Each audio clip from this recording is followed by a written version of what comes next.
மாதிரி நாட்டியமாடும் தம்பதிகளைப் போல் அவர்கள் விசித்திரமான ஆடை ஆபரணங்களை தரித்திருப்பதன் காரணம் என்ன?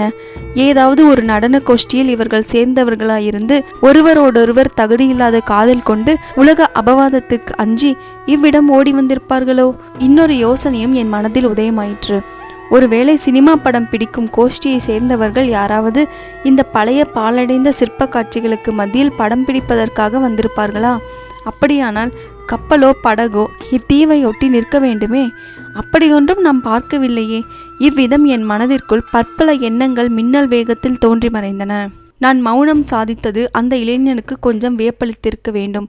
இன்னொரு தடவை என்னை உற்று பார்த்துவிட்டு, தங்களுடைய முகத்தை பார்த்தால் தமிழர் என்று தோன்றுகிறது, என் ஊகம் உண்மைதானா என்றான். அதற்கு மேல் நான் பேசாமல் இருப்பதற்கு நியாயம் ஒன்றுமில்லை. பேசும் சக்தியையும் இதற்குள்ளே என் நா பெற்றுவிட்டது. ஆமையா, நான் தமிழன்தான்.